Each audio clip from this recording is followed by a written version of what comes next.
কুড়িগ্রামের রৌমারী উপজেলার বন্দবের ইউনিয়নের সহকারী ভূমি কর্মকর্তা আব্দুস সালাম মণ্ডলের ঘুষ গ্রহণের একটি ভিডিও সামাজিক যোগাযোগ মাধ্যমে ছড়িয়ে পড়েছে। প্রায় ৩ মিনিট দীর্ঘ এই ভিডিওতে দেখা যায়, অফিসের খাস কামরায় বিছানার উপর বসে তিনি একজন ব্যক্তির কাছ থেকে নগদ টাকা গুনে নিচ্ছেন। ভিডিওতে ঘুষ লেনদেনের সময় তাকে বলতে শোনা যায়, বেশি করে দেন, বড় স্যারের কাছে গেছেন যখন, কাল না করলেন ১৫ দিমু। বড় স্যারের কাছে গেলাম, বেশি করে দেন, বড় স্যারের কাছে গেছেন, আরো বেশি দেন। এই দৃশ্য কামরায় ধারণ করে কেউ একজন সামাজিক যোগাযোগ মাধ্যমে দিলেই মুহূর্তেই তা ভাইরাল হয়ে পড়ে। ভিডিওটি এখন এলাকাবাসীর মোবাইল থেকে মোবাইলে ঘুরছে এবং গণমাধ্যমেও এটি পৌঁছেছে।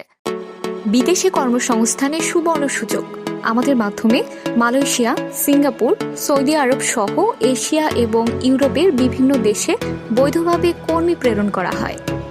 আমাদের সেবাসমূহ: বৈধভাবে বিদেশে কর্মী প্রেরণ, বিশ্বের যে কোনো দেশের ট্যুরিস্ট ভিসা, বিশ্বের যে কোনো দেশের জন্য স্বল্প মূল্যে টিকিট বুকিং সুবিধা।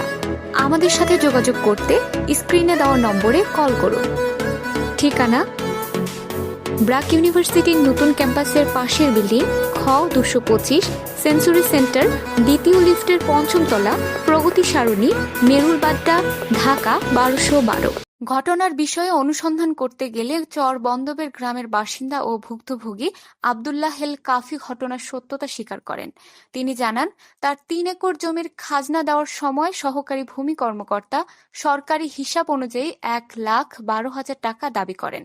কিন্তু ভুক্তভোগী কাফি জানান, ২০২৪ সাল পর্যন্ত তার জমির খাজনা পরিশোধ করা হয়েছে। এরপরও আব্দুস সালাম তাকে আলাদাভাবে ডেকে নিয়ে ১,০০,০০০ টাকায় বিষয়টি নিষ্পত্তির প্রস্তাব দেন। দীর্ঘ দর কষাকষির পর কাফি প্রথমে ১১,০০০ টাকার একটি কিস্তি প্রদান করেন এবং পরবর্তী সময়ে মোট ৭১,০০০ টাকা পরিশোধ করেন। তবে খাজনার দাখিলা দেখে তিনি বিস্মিত হন, কারণ সেখানে মাত্র ১,৫০৫ টাকা জমা দেখানো হয়েছে। ফলে তিনি অভিযোগ করেন, বাকি অর্থটি আত্মসাৎ করেছেন ভূমি কর্মকর্তা। আব্দুল্লাহ হেল কাফির ভাষায়, ভূমি কর্মকর্তা আব্দুস সালাম প্রতারণা করে যে টাকা নিয়েছেন তা আমি ফেরত চাই। আমি চাই এসব ঘুষ ও দুর্নীতির সঠিক ও দৃষ্টান্তমূলক বিচার হোক।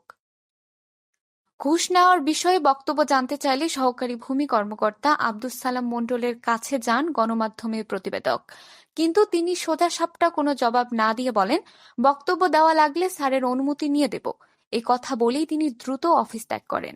এদিকে ভিডিওটি ছড়িয়ে পড়ার পর স্থানীয়দের মাঝে ব্যাপক ক্ষোভ দেখা দিয়েছে। তারা অবিলম্বে তদন্তপূর্বক আইনানুগ ব্যবস্থা গ্রহণের দাবি জানিয়েছেন। মেহবুবা রহমান, কুড়িগ্রাম সংবাদ।